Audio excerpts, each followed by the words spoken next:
there's a scene where they go into a McDonald's and all the people are eating, but of course the food is untouched. And then when Stephen bought the script, you know, he said, look, this has got to be more of a family movie. So he and Steve and Chris Columbus, you know, started to take it way down in terms of the gore factor. And then when Joe and I got involved, that continued. Now, were you parents at the time that you were working on the film? No. Neither then nor now. Never too late. Forgot.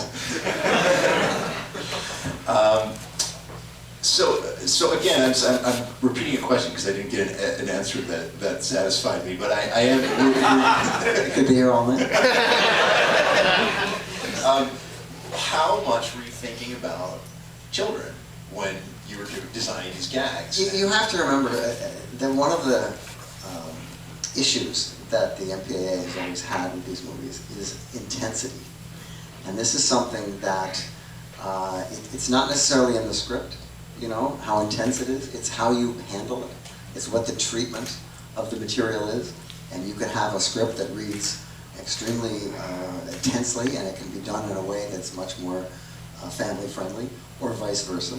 The problem in the horror movie genre is that the better you do your job, the more intense the film is. And therefore, when they say, well, your film is an R, and then the terrified producers come back and say, well, what can we do to get it to be a PG?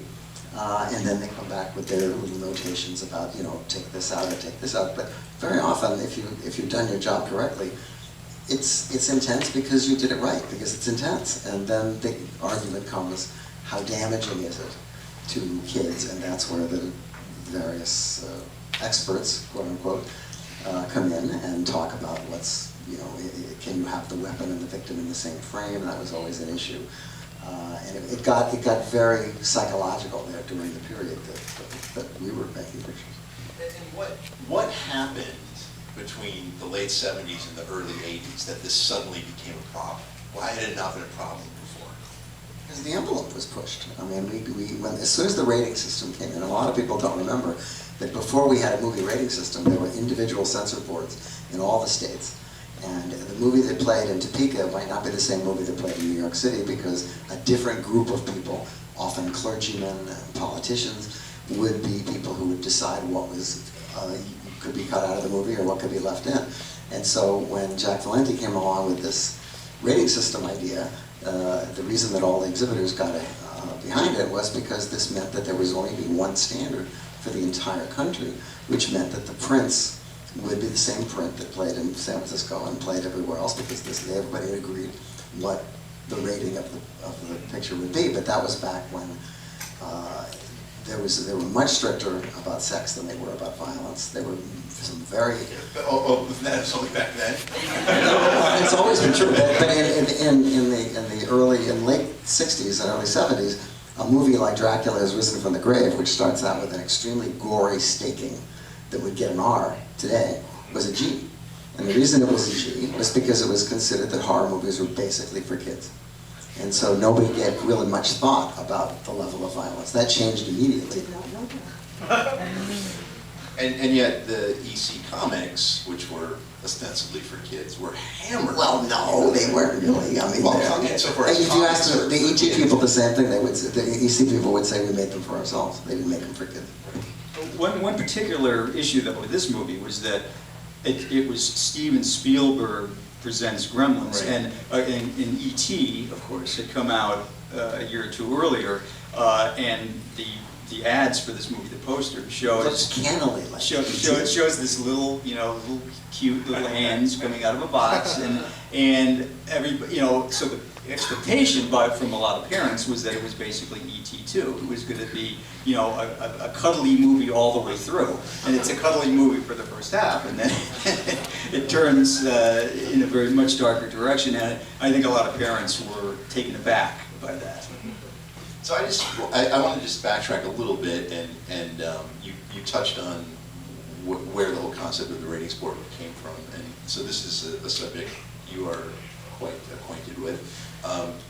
I'm curious, you said that the exhibitors were invested in the rating systems to avoid the differentials between the prints and different locations, but what seems to me that would affect more the studios and the filmmakers than it would the exhibitors, so I'm curious to hear. Well, if you go back,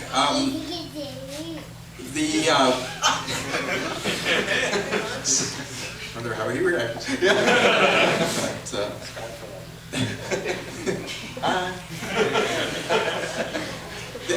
There had been there was a production code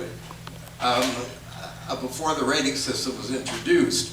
And in addition to these various local censorship boards that you mentioned, there was also a code that all films had to get a seal of approval if they wanted to be shown in mainstream theaters.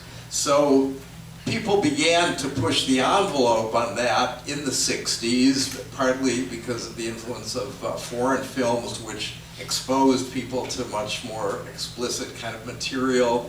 And so filmmakers in this country started to want to make more adult and graphic movies, but under the code they were kind of straitened. They really couldn't do as much as they would have wanted to do, so there began to be a thought that, as was done in other countries, that maybe what was needed was a classification system so that not all films would be kind of given the same either code or no code, but that there would be sort of distinctions, that some films would be meant for adults only, some for teenagers, older teenagers, some for family audiences. So that was the whole idea of the rating system, was not just to sort of do away with the censor boards, but also to allow filmmakers more freedom to make movies that they were clamoring to make, but that really couldn't have been made when there was just simply a code that they either had to get the seal or not get it. And what was, given that all things are driven by economics ultimately, what was the economic advantage to enabling filmmakers to get into these areas that were a little edgier? Well, I think the 60s. I think yes. I mean, audiences wanted to see these movies. Filmmakers wanted to make them. They were sort of chafing under a lot of the restraints that had been in effect. So I think from all sides there was pressure to sort of open up the system much more than it had been. And so that's when they came up with this idea initially of 4 ratings. And there was controversy from the beginning as to these were the wrong ratings for some of these movies. People were fighting about them from the very first time that the whole system started. So it was nothing new that there was controversy that happened in 1984 with some of the films then. There had always been, and people were arguing about should this, well, first the PG was actually called M. And then for a while it was GP, right, because they thought, well, the audience will think it means general patronage. And that didn't last too long. And what did it mean? Guidance parental. Guidance parental. And then finally they said, oh, okay, parental guidance. That's all we need. So Susan, does the system work? Well, the excuse always was, well, you don't, to filmmakers, well, you don't want censorship, do you? We're better than censorship, but in fact it was censorship. Because a film like Taxi Driver, which was the heartbreak to me, when we saw Taxi Driver, I thought, this is an incredible movie, and they were nitpicking this scene and, trim a couple of seconds here and desaturate the color, and that's censorship. Give the movie a rating, apply a rating to the movie. Don't ask the filmmaker to cut scenes. That is censorship. But they're asking in the context of, if you want the rating, these are the changes that you have to make. And that's a threat. Yeah, yeah. Because they knew what rating the filmmaker wanted or a studio wanted. Well, the rating that the filmmaker wanted, is not always the same thing. I mean, a lot of the pressure comes from when you're a filmmaker and the studio, and it's on the edge of PG-13. This actually happened on a on a film that we made subsequently, Small Soldiers, where really the studio wanted a G, and not a G, I mean, I'm sorry, a PG. They really wanted a PG, and finally they pretty much gave up because we would have had to cut the movie to such an extent to make it a PG from a PG-13 that it was.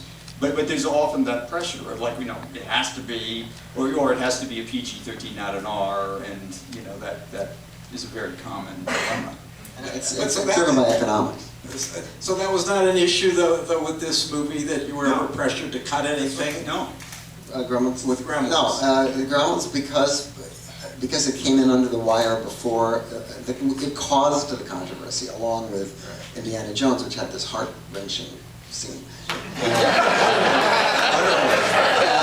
And the combination of both of them coming from Spielberg caused a mini uproar, to the point where a lot of parents were complaining. In fact, there's a scene in Gremlins 2 where a mother drags her daughter out of the movie because it's so horrible. And of course, the child slips away and goes back in the theater, which I actually saw happen. We heard a few stories like that as we were talking about the film at the beginning, of people, Adrian, whose theater this is, saying, yeah, I saw this and I ran out into the lobby and they talked me down, they brought me to see it. Well, but after that, there was this new rating, which was the PG-13, and it was between the R and the PG, and it meant that you had some breathing room if you wanted to make essentially a PG movie, but it had a lot of edgy elements, but you didn't want to have to get an R, and I think it was a pragmatic move. It was, because there was such a huge gap between G and R, I mean PG and R. And like the Bond movies, we would rate them, actually, the chairman of the board and the head film rater would go to London to rate the Bond movies. They would be wined and dined and they'd come back and say, it's a PG. And it's gee whiz. What a surprise. And there was so much violence in the Bond movies. And then we would see movies that had more, as much violence, and they would be rated R. So there was a huge gap. So the PG-13 did fill that gap. There was always a feeling among those of us who toiled in the low-budget vineyards that there were two standards. There was a standard for the studio pictures, and there was a standard for the independents. There absolutely was. I'm here to shout. I took notes. And I looked at my notes the last couple of days, and I had so many examples of bias against independent films. Now, were you, Susan, were you present for the rating of this film? No, this was after my time. Okay, understood. Well, so one of the things that I was sort of trying to say inarticulately before the movie started was that I think that, I was born in 1972, so I was 12 when this movie came out. And so I was right there on the edge of that 13 to 18 window. And so I think for people who were born around the time that I was born, PG-13 is really special. Like it's treasured because our development was perfectly parallel to the rating development, and insofar as I was saying earlier that there is this the tension of adolescence. Even at the end of the film, you have the man saying, you'll be ready soon, and the Gremlins are doing things that all teenagers will be doing, right? In just a few years, they're smoking, they're drinking. I mean, there's obviously a version of Gremlins that is much more sexual. Also, just the one brief, the flasher with no genitals, very effective. The no genitals is a problem. It's a barrier to sex. But there's a version of that scene where they're groping Phoebe Cates, and in some ways it's almost illogical that they're not, given that they're acting on every hedonistic impulse that they have. But so, and at the beginning of the film, Zach Gilligan asks her out on a date. There's a little bit of a threat of growing into more adult things, and at the end he's told you're not quite ready. So there was this real thrill, I think, for those of us who were coming of age right during this era in the 80s when these PG-13 films came out. They felt a little dangerous. It was they were a little exciting, but you were still a kid. And so you got to sort of live in that tension. Well, I know we don't have a huge amount of time. How much more time do we have? Someone, Anthony? Like 10 minutes. 10 minutes, all right. Well, let's open things up to questions, and I'm sure people have questions specifically about Gremlins, and I think that's fine. But we also have, we have Stephen here and Susan, and this is an opportunity to ask questions about how the ratings board works. It's a rare opportunity because very rare. the ratings, the workings of the ratings board have always been pretty secret. And Stephen wrote a book about it, and Susan. I hide. This has spent a lot of time grousing about it to me, I think it's a really interesting topic. Well, and just to say, Susan, you had mentioned to me on the phone that with this film is not yet rated. I think, or maybe I'm conflating stories, but you were saying like, I wish they'd found me because I have things I want to sing. I'm ready to sing. Right. They had interviewed Dick Hefner, who was the chairman of the board, and he just lied. And I said to Kirby, Dick, you know what? You let him get away with murder because a lot of the stuff he said wasn't true. And he actually lied under oath to the House of Representatives subcommittee that was convened to talk about the bias of the rating board to independent filmmakers. Wow. And that was a suit that was brought, well, not a suit exactly, it was an investigation that was brought by independent filmmakers who felt that they were really, judged against, and they had been. I was here to shout. And this was when was this suit? This is the late 70s, but it was happening all the way through my tenure. I was on the board for 5 years. Uh-huh. And one of the stories, do you want to hear the Star Wars story? Okay. We almost all of us, 5 out of 6 of us, rated it G, Star Wars G. And so they went to Fox, and I think they spoke to Alan Ladd Jr., I'm pretty sure that was who they talked to, and said, yeah, you get a G. And he said, no, we don't want a G. We don't want teenagers to think it's a kid's movie. We want a PG. So Dick Hefner came back to the board and said they want a PG. And we pretty much said, well, we can't just give a rating on demand. That they want. But he pushed for it, and I wouldn't change my vote because I have integrity. Because I was young. And then on the under oath to the subcommittee, they said, is it true? Because I think somebody at Fox leaked the story that they were given the PG, they didn't earn the PG. And Hefner said, no, that's not true. That never happened. We don't give ratings on demand. Oh, but we did. Well, and Valenti said that over and over and over again. You could see the deception, the twinkle of deception in his eyes. All right, Why couldn't they just go back and dub in a shit somewhere? I could just add to that story, though. The same thing happened early on with A Midnight Cowboy, which was actually, this was early on, but I had heard the story from people who were on the board at the time that the board had actually given it an R rating when they first saw it. But there was this psychiatrist, Aaron Stern, who later became the head of the rating board for a brief period, who was a consultant to the board, and he convinced the studio that it should have an X rating because it was too threatening to kids, whatever the subject matter. He had some cockamamie theories on why it would be too disturbing if it were rated R, and so the studio kind of agreed to rate it X, and then it went out as an X rated. It was the only X-rated film to ever win the Academy Award for Best Picture. Then it was like resubmitted a year later when it was going into like a wider release, and the board members said, well, we always thought it should be rated R, so we have no problems in changing the rating. Nothing was changed in the movie, but it was re-rated R. So there have been a few instances where things like that happened before that.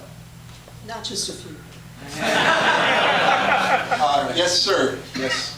So, I'm so curious. Joe's films have taught me how to question America my whole life. Yeah. They're so subversive for a kid, like to reverse the roles in Small Soldiers. And I'm curious about the MPA. were they aware of certain filmmakers' agendas, and did they ever have like a, an axe to bear with each filmmaker? I would say with Sam Peckinpah, that was probably true. Brian De Palma also Okay, was yes, somebody yes. who had a long history of contentiousness with the MPAA, and he felt, and he had a big problem with Scarface, which was rated X, and he felt it was partly a vendetta because he had been so critical of other films that he had involved with, and he had fought with them on other movies, and he really had to go to the wire on Scarface, and went through many different versions of it before it was finally given an R rating. And I would also say Roger Corman. I mean, he had the reputation of, grindhouse movies and nudity in his films, and some of it was pretty mild, but it would always get a higher rating than a studio picture that had the same amount of nudity or violence in it. I made notes about all that. Yes, sir. I'm interested to hear you mention Brian De Palma because I recently watched Phantom of the Paradise. Yes. And was shocked to learn that it was PG, despite the fact that there's just people doing cocaine and sex, and just none of which is implied and all of which is explicit. But I mean, that's certainly a great deal earlier than Scarface. But did something change? You said he was outspoken, or he specifically criticized the board? Well, he had problems very early on with his, again, they were these early low-budget movies, Sure. Greetings and Hi Mom, Yeah. and yes, they were, given like X ratings, I think, and so from the very beginning, and it was very much what we were talking about the prejudice against the independent films versus the studio films. So he had kind of an axe to grind against them going back to his very first movies that he had problems with. I don't recall Phantom of the Paradise, what had happened. I don't know if maybe you were on the board on I that. don't think so. Maybe the fact that it was a musical, they just didn't want to rate it R because they thought, musicals are for everybody. Well, it's fairly arbitrary, I think, as you said, or there Yeah. doesn't seem to be any consistent logic to it. But I'm curious, and I know there are a lot of questions, so, but I am very curious, where does the bias against independent films come from? First of all, the major studios pay more money to get their movies rated, so as Bill Clinton would say, it's arithmetic. Also, you have to remember that the MPAA, which is the organization that sort of instituted the old code and the classification system, was formed by the studios. I mean, they're part of the MPAA, whereas Yeah, a lot that's of these smaller companies are not. Questions? Big hand back there. I was wondering, in this film, It's Not Yet Rated, Matt Stone was talking about how when he was on Orgasmo, he got no notes, and then South Park got specific notes. I was wondering if there was any instances when you were on the board, if there was anything that you were very adamant to get one rating, and they were insistent for some reason or another that it didn't. Taxi Driver, it should have been an R with no cuts, absolutely no cuts, but everyone insisted, oh, you've got to trim this and trim that. It's not going to make any difference. Look at the movie as the overall movie. Look at the impact that it's going to have. It's Scorsese. The real scandal at that time for us film buffs was that, Geeks. okay, was that we knew that there was a lot of negotiation and chicanery going on with these ratings, and that there were movies that were not being released the way that the people who made them wanted them to be released because they had to compromise to get a particular rating for whatever reason. And there were some movies that were very deleteriously affected by trying to get the wrong rating, and which exists today in that same form, because that was what was going on. And the fact that it was all hidden and that it was all secret was particularly galling. And where does the culture of secrecy come from? Like, where you sat down in a room, a big light was put on your face, and they said, if you speak about this, or anyone will... Part of it was because a list was not supposed to exist, right, Stephen, of the things that were unacceptable. The language or the nudity, specific things that were not acceptable, that list was not supposed to exist, but it did. It existed. It wasn't printed, but we all knew. We all knew. And very often they would, you know, you'd go to them, or somebody would go to them and say, well, what can I do what can I change in my movie to get the rating that I want? And then they would say, well, that would be censorship. We can't tell you what to do. Just cut it and resubmit it, and we'll look at it again. Of course, they charge every time they look at it, which is another thing. But you know, John Davison, producer, you guys. RoboCop Airplane. RoboCop Airplane, yeah. He was cutting trailers for Corman when I first started at the company, and before I was on the board, I was working in the sort of the advertising department, because we had to rate trailers and TV spots and all of that. And so John came up with the brilliant idea of, when you resubmit a scene, you put in more footage than you ever intend to use, and then you kind of wear the rating board down.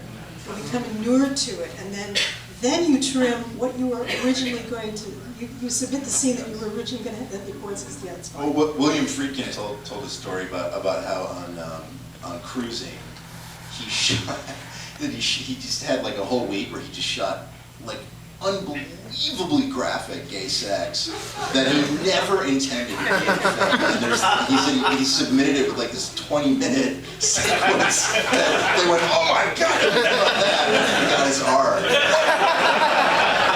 That's the game, absolutely. And this goes back even much farther, because studios used to submit scripts to the old code office to see if they would get a code seal of approval. And smart filmmakers even then put things in the script that they never intended to really use, and then it was sort of a game where they would, oh, well, we can take that out, but we have to keep this, and they would say, all right, well, you've made those cuts, so okay, you'll get approval. So it's been going on. It's called the hairy ape, right? I've heard that term used for when you deliberately set up that's something. a dirty Sanchez. Another trick that we used to do when I was at Rogers was they'd look at a movie like The Brood, David Cronenberg's picture, and they would say, there's a hammer murder, and you got 7 times this woman gets hit in the head with a hammer. You gotta cut it to 2. So we, cut it. I remember sitting in a room with David, and we went through the print, and we cut all the stuff out, and we showed it to them, and we got it passed, and then we brought it back to the room. We put all the stuff back in, and that's the version of the picture that went to the room. And that was true on Death Race 2000. It was true on a whole lot of pictures, because the MPAA wasn't interested at the time in revisiting any of these movies, and sometimes they sort of felt like it was a chore to have to watch them at all. And so if you just you sent them a print that was the way they wanted it cut, they figured, okay, that must be the way it's going out. They weren't film buffs, they didn't go to the movies, they didn't ever see the movie. So there were a lot of movies from that period that just were released not in the MPAA cut, but just the cut that the producers wanted, because they knew the MPAA would never find out. They didn't go to movies, but I went to movies at night. I was mainlining 2 to 3 movies a day, and then I would go to Filmex at night and see, a couple more films. So those were the days. Yeah. Sorry, I interrupted you earlier, so. No, I don't think so. Although I was going to say, if you saw the movie Hitchcock a couple of years ago, which was about the making of Psycho, and there was an interesting section in it as to how they got the code seal of approval for Psycho, because originally the MPAA saw the movie and said, no, we can never approve this, and so they invited the chief censor at the time to come to the set. I think this was pretty accurately depicted in that movie, and Hitchcock really played up to him and said, oh, we really want your input, we really want to hear what you have to say. And so he gave them sort of his ideas about it. Very interesting points. We're going to go back. They went back, and they didn't really change the movie at all, and they showed it to him. He said, oh, this is fine now, yes, we'll give you an approval. And Hitchcock said, you see, they just want to feel that they're involved in it. Yeah, putting their mark on a movie, which really, filmmakers have to resent that. I wish they would resent it more. Right. Yes, One sir. more question, guys. Oh. Last one. Oh, last question, okay, yeah. So what would an alternative to the ratings board and the current ratings system, like what might that look like? I think it would look like what the appeals board does. It's fair because they look at the overall movie, the overall impact of the movie. And I think that's fair. They don't nitpick. They don't have a list, published or unpublished. I think that's what it could look like. And as a follow-up to that, sorry, I think one more. Given how things, how the film industry, particularly exhibition and the way we view films, is undergoing, it was about to undergo one of the most radical changes in the history of cinema, as things gradually move more and more into being viewed in the home. I'm curious, what do you all forecast as being the next challenge or the next stage of evolution for the ratings board? Well, the ratings board is already obsolete because it's a theatrical rating. And theatrical filmmaking, film going is on the wane. It generally is people who are under the age of 25. They go to see these tentpole movies. Indie pictures very rarely now play theaters. They go directly to VOD. Any kid that wants to see an R-rated movie can get a disc from his friend's mother and rent it at home. I mean, the ratings are meaningless. I think that even Neighbors, you know, the film Neighbors with Seth Rogen is on iTunes now. It says, you know, director's cut or there's additional the unrated version. Yeah. So The ratings were really for the exhibitors because they didn't want to have parents go up there and say, well, should I take it? Oh, what? You know. So that's really the exhibitors wanted that. Well, guys, thank you so much.